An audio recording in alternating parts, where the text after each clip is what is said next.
열왕기하 17장 1절에서 6절입니다. 오늘은 이제 북이스라엘의 마지막 왕 호세아에 대해서 함께 말씀을 나누겠습니다. 먼저 17장 1절에서 2절 말씀 합독하시겠습니다. 유다의 왕 아하스 제12년에 엘라의 아들 호세아가 사마리아에서 이스라엘 왕이 되어 9년간 다스리며 여호와께서 보시기에 악을 행하였으나 다만 그 전 이스라엘 여러 왕들과 같이 하지는 아니하셨더라. 아멘. 말씀드린 대로 오늘은 호세아라고 하는 이스라엘 마지막 왕에 관해서 함께 말씀을 나누겠습니다. 이 호세아는 선지자 이름이 아니라 이스라엘의 이제 마지막 19대 왕의 이름입니다. 오늘 이 호세아 왕 시대에 이스라엘이 이제 마지막으로 멸망하게 되는데, 생각보다 이스라엘이 멸망하는 문제를 뭐 이렇게 대단하게, 참 빅뉴스잖아요. 그런데 그렇게 아주 심플하게 담담하게 뭐 이렇게 크게 뭐 호들갑 떨지 않고 그냥 담담하게 기록하고 있는 게 참 놀랍습니다. 이 호세아라고 하는 이 통치자는 비교적 그래도 북이스라엘 왕들 가운데는 괜찮은 사람으로 2절 말씀을 보면 이렇게 기록되어 있어요. 여호와께서 보시기에 악을 행하였으나 다만 그 전 이스라엘 여러 왕들과 같이 하지는 아니하였더라. 상당히 좀 애매한 표현인데, 그러니까 기본적으로는 악한 사람이죠. 그런데 상대적으로 그 전의 왕들과 비교해 볼 때 그래도 좀 괜찮았다, 이런 뜻이에요. 근데 요새 이제 여러분들과 제가 정리해야 될 게 뭐냐면, 이 상대적으로 괜찮은 죄는 죄예요. 상대적으로 그 전에 악행을 저질렀던 왕들과 비교해 볼 때 그나마 괜찮았다. 그래도 죄는 뭐다? 죄다. 이렇게 이제 규정을 해놔야 돼요. 여러분, 하나님께서 이 이스라엘 마지막 왕인 호세아에 대해서 아주 굉장히 관대하게 표현되어져 있는 것처럼 보이지만, 사실은 우리가 이 말씀을 받아들일 때 잘 이해를 해야 됩니다. 여호와께서 보시기에 악을 행하였다. 악입니다. 죄입니다. 그러나 상대적으로 그 전의 왕들의 악행에 비교하면 그나마 괜찮다. 이렇게 이제 기록하고 있는데, 우리가 이제 곧잘 이런 우를 범하죠. 사실은 죄입니다. 사실은 악입니다. 우리가 사는 모습이. 그런데 우리는 어떻게 생각하냐면, 그래도 뭐 나보다 조금 못된 사람, 나보다 조금 악한 사람에 비교하면 상대적으로 나는 그래도 괜찮지 않아? 그래서 이렇게 자기를 위로하고 또 자기를 괜찮은 사람으로 이렇게 착각하는 경우가 있어요. 근데 여기서 이제 우리가 이렇게 되면은 그 전의 왕들, 그 더 악하고 아주 흉악한 죄를 짓던 그런 왕들 시대에 망했어야지, 비교적 괜찮은 사람, 이제 상대적으로 볼 때 그나마 괜찮은 이 호세아 때 이스라엘이 망할 이유가 뭐야? 이런 의문이 들지요. 그래서 여기서 이제 우리가 정리를 먼저 해놔야 될 게 뭐냐면, 죄는 상대적으로 조금 가벼운 죄도 있고 상대적으로 큰 죄도 있지만 죄는 무조건 죄다. 이렇게 이제 규정을 해놔야 합니다. 그래서 우리는 다른 사람의 죄에 대해서는 굉장히 이렇게 엄격한 잣대를 대지만, 자기 자신에 대해서는 아주 관대한 기준을 가지고 이렇게 좀 평가를 하는 경향이 있어요. 그래서 지금 이 말씀은 그런 것입니다. 여호와께서 보시기에 악을 행하였으나, 그러면 악인 거예요. 것이죠. 그러나 다만 그전 이스라엘 여러 왕들과 같이 하지는 아니하였더라. 그래도 망한다 그 말이에요. 이게 굉장히 참 많은 생각을 하도록 해주는 그런 구절이에요. 이 호세아는 열왕기하 15장에 보면 우시아의 아들 요담 제 20년에 엘라의 아들 호세아가 반역하여 르말랴의 아들 베가를 쳐서 죽이고 대신하여 왕이 되니라. 반역을 통해서 요 북이스라엘이 멸망하게 될 때까지 한 30-40년은 아주 혼란한 시기였습니다. 마지막 내리막길로 걸을 때 그냥 반역하고 또 죽이고 또 죽이는 이런 일들이 반복되어졌는데, 이 호세아도 바로 앞에 있는 왕 베가라는 왕을 쳐서 죽였다. 그러니까 아주 참혹한 일들이 반복해서 일어난 것을 보게 돼요. 그래서 자신은 이제 왕이 됐지만, 그러나 그래서 이제 왕이 된 후에 조금 마음을 고쳐먹고 비교적 그 전에 악을 행했던 사람들에 비해서 상대적으로 괜찮은 것처럼 자기 자신도 그렇고 다른 사람들이 보기에도 그렇다, 이런 이야기예요. 그런데 이 왕은 하나님 보시기에 악하였다. 그러니까 기준이 뭐냐면 하나님인 것이죠. 아수르 왕 살만 에셀이 올라오니 호세아가 그에게 종이 되어 조공을 드리더니 그가 애굽 왕 소에게 사자들을 보내고 해마다 하던 대로 아수르 왕에게 조공을 드리지 아니하매 아수르 왕의 호세아가 배반함을 보고 그를 옥에 감금하여 두고, 이제 이 사람이 왕이 되었을 때 베가라고 하는 앞에 있는 왕을 이제 반역하고 자신이 왕이 되었습니다. 그런데 아수르에 있는 왕이 다시 쳐들어와서 그만 이제 종이 되었습니다. 이게 이제 참 그림 자체를 한번 생각해 보십시오. 내가 왕인데, 왕이 되었는데 사실은 뭐예요? 죄의 종이 된 거죠. 이런 모습을 자기 자신이 주인이 되고 자기가 자기의 왕이 되어서 우리가 이제 살아가잖아요. 그런데 그 실상은 뭐냐면 종이라 그 말이에요. 죄의 종이고 사망 권세의 종노릇하는 이런 실상을 그냥 요 호세아에게서도 우리는 볼 수 있어요. 많은 현대인들이 자기는 자신이 이제 왕이라고 생각하고 자기가 자기의 주인이 되고 자기가 자신의 왕이 되어서 살아가고 있지만, 그러나 실상은 그는 뭐예요? 사망의 종노릇하고 죄의 종노릇하고 있는 모습입니다. 이게 이제 이 시대의 사람들의 모습도 이 호세아와 별반 다르지 않는 모습이에요. 그래서 이제 이 당시에 이제 우리가 지도를 잠시 후에 살펴보겠지만 아수르라고 하는 나라가 신흥 강국이라고 말씀드렸죠. 새롭게 떠오르는 그런 강국으로서 이 북쪽 이스라엘 나라를 점령하고 이제 조공을 바치면서 종노릇하게 되었는데, 이 호세아가 국제 정세를 잘못 판단했어요. 그래서 내가 아수르에 조공을 바치고 거기에 종노릇하느니 차라리 애굽이라고 하는 나라, 이집트죠. 애굽에 종노릇하는 게 좋겠다. 거기를 친애굽 정책을 쓰겠다. 그래서 우리나라가 이렇게 구한 말에 나라가 망할 때도 이게 이제 어떤 사람들은 일본하고 친해야 된다. 어떤 사람들은 청나라하고 친해야 된다. 어떤 사람들은 또 러시아하고 친해야 된다. 이렇게 혼란했던 것처럼 아마 이 시대도 그렇게 아수르에게 우리가 줄을 대야 되지 않겠느냐. 근데 또 한 사람들은 뭐냐, 그거 틀린 이론이다.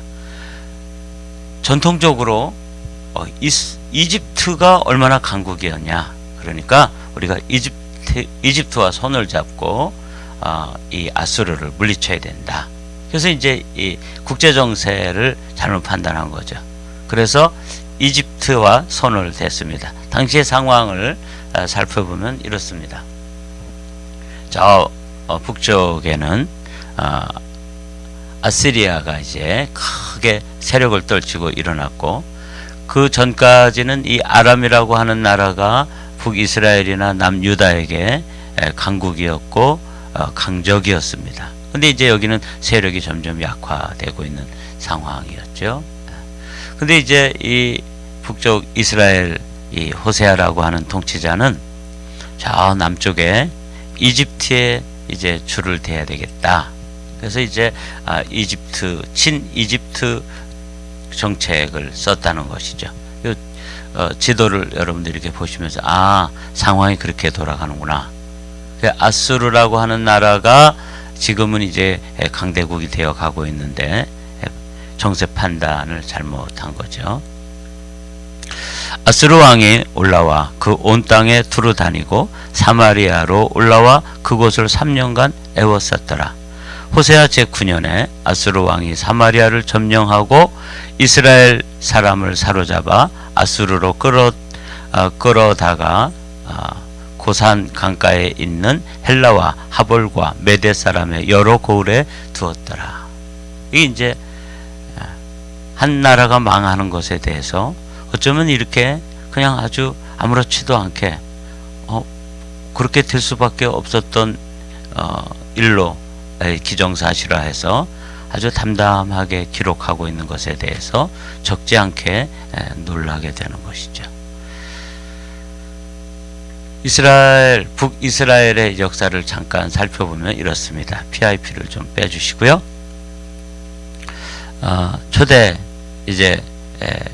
초대왕, 이스라엘의 초대왕은 사울이었죠. 사울 다음에 다윗, 솔로몬, 이때를 통일왕국 시대라고 불러요.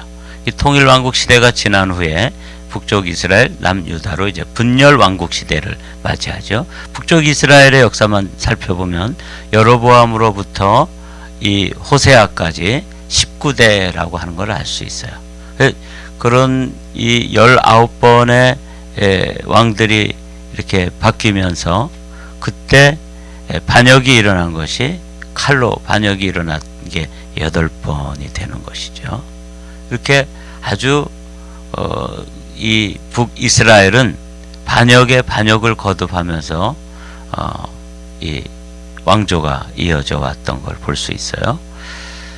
그래, 왕조로 치면은 한 9번 정도의 왕조인데 기간으로 치면은 BC 722년에 멸망하는 걸로 쳐가지고 약 209년을 통치하게 되었습니다. 그래서 오늘은 이스라엘의 역사를 간단하게 북이스라엘이죠. 역사를 간단하게 정리하면 이렇습니다. 초대왕은 여로보암이었고 멸망한 시점은 BC 722년. 학자들에 따라 조금 다르게 계산하지만 이렇게 정리를 해 두시고요. 전체 북이스라엘은 209년 만에 이제 멸망하게 됩니다. 9번의 왕조가 바뀌었고 19번째 왕인 호세아 때 멸망했습니다. 이 호세아가 베가라고 하는 앞에 왕을 이제 쳐서 죽이고 자신이 왕이 되었을 때는 천년 만년 자신이 통치도 하고 그 권자를 누리리라고 생각했겠죠. 그런데 9년 만에 이제 왕조 전체가 이스라엘 나라 전체가 이제 멸망하는 마지막 왕이 되리라고는 생각도 못했을 것입니다. 북쪽 이스라엘이 이렇게 멸망한 것은 우리가 다시 한번 그림을 보면 이런 원인에 의해서 북쪽 이스라엘이 멸망했는데 여로보암이라고 하는 왕이 이제 왕조를 세우고 북이스라엘을 세운 후에 모든 왕 19번째까지 호세아까지 오는 동안에 이들은 이 여로보암이 갔던 길로 갔습니다. 여로보암이 간 길을 이 한 장의 지도로 보면 이 북쪽 이스라엘은 남쪽 유다의 백성들이 예루살렘의 성전에 제사하러 가는 것을 막기 위해 가지고 저 북쪽에는 단에다가 그리고 남쪽에는 베델에다가 금송아지 우상을 세워놓고 그 우상을 만들어 놓고 그것을 누구라고 얘기했냐면 여호와 하나님이라고 얘기했습니다. 그러니까 이들은 아주 하나님 여호와 하나님을 믿는 신앙에서 떠난 게 아니에요. 이름은 명목상으로는 여호와 하나님을 믿는 신앙 안에 있었습니다. 그런데 자세히 그 내용을 들여다보면 그들은 우상을 섬기고 있었던 거죠. 이것도 참 우리 시대를 또 이렇게 반영해서 우리 시대를 좀 맘먹고 들여다보면 꼭 이렇게 신앙생활을 하는 거죠. 제가 언젠가 말씀드렸죠.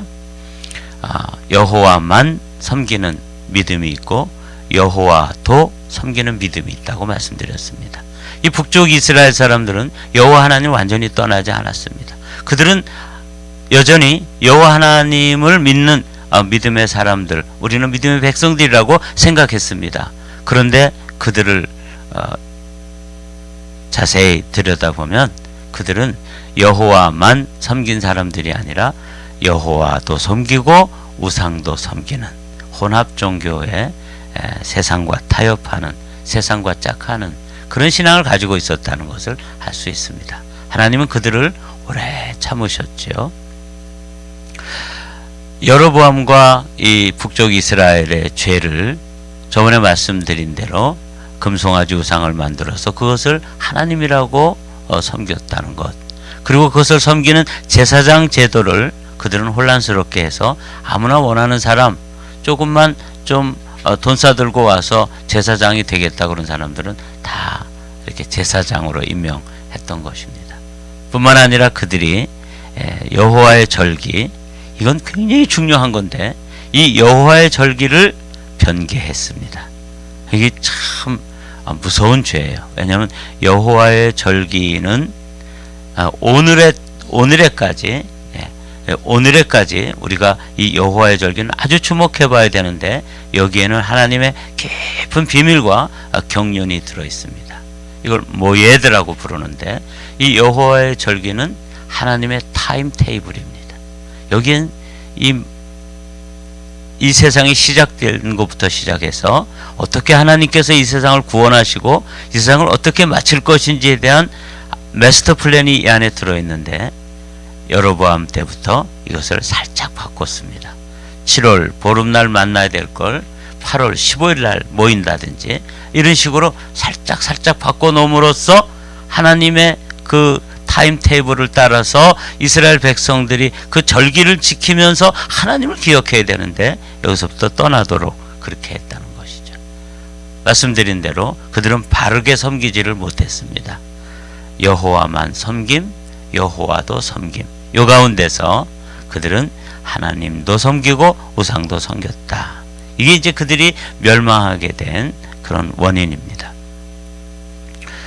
열왕기상 9장에 보면 솔로몬을 향해서 솔로몬이 성전을 지어놓고 봉헌할 때 하나님께서 그 이스라엘 백성들에게 주신, 또 솔로몬에게 주신 말씀이 9장 6절에서 9절까지 말씀인데, 오늘은 이 말씀을 살펴보면서 이 말씀에 비춰볼 때 이스라엘은 호세아 때에 멸망하는 것이 그렇게 이상하지 않기 때문에, 말씀드린 대로 한 나라가 멸망하는데 그 뉴스치고는 너무 담담하게 당연히 그렇게 될 것처럼 그냥 이렇게 기록하고 있는 것에 대해서 우리가 놀라게 되는데, 사실은 놀랄 일도 아니다 그 말이죠.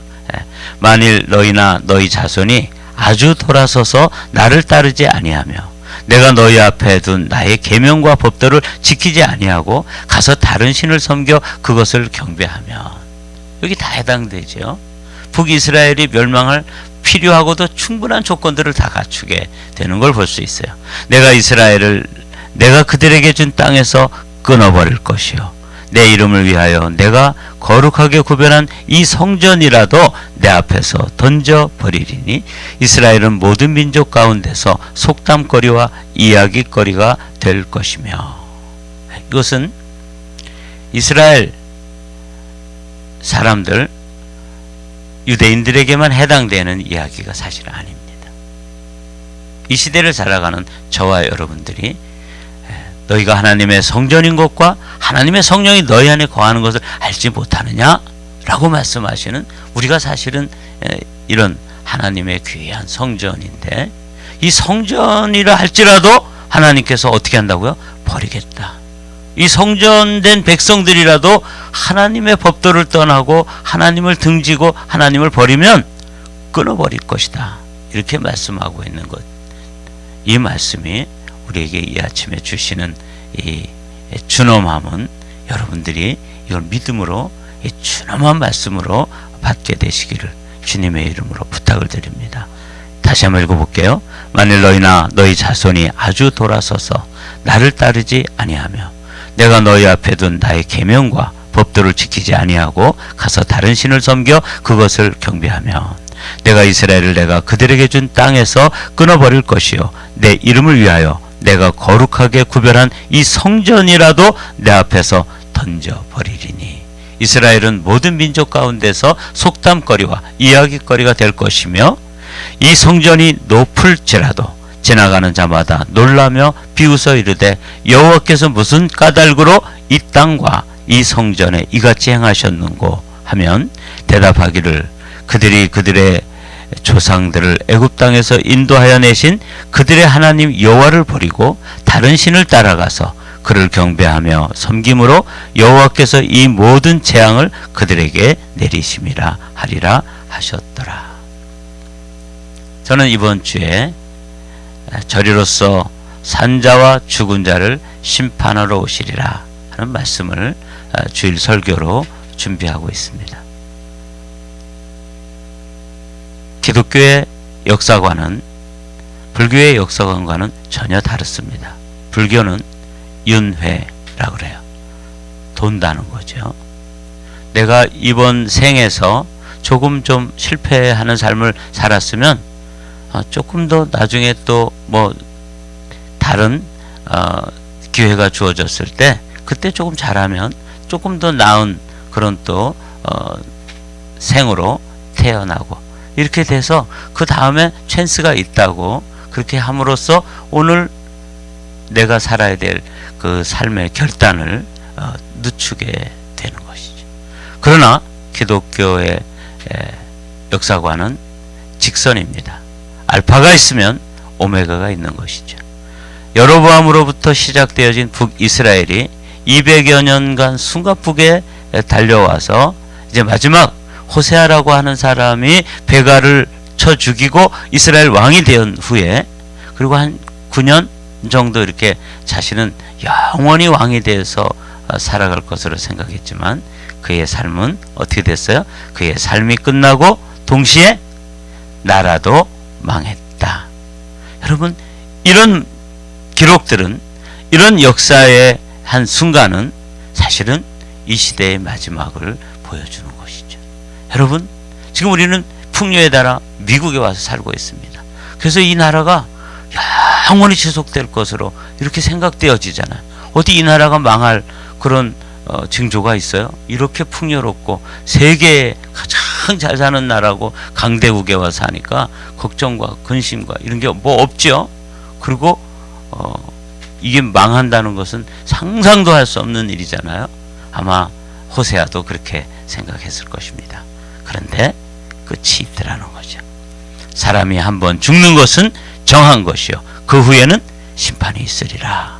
이것이 한 실존적인 한 개인에 관한 말씀이라면 오늘 이 호세아의 이야기는 한 나라가 망하는 이야기고, 이 한 나라가 망하는 이야기는 결국은 이 세상도 그렇게 끝날 것이다. 뭐 크게 뭐 경천동지할 만한 그런 이야기로 아니고 아주 그냥 심플하게 이 세상이 끝나게 되는 거예요. 왜 그렇죠? 죄의 결과는 그런 것입니다.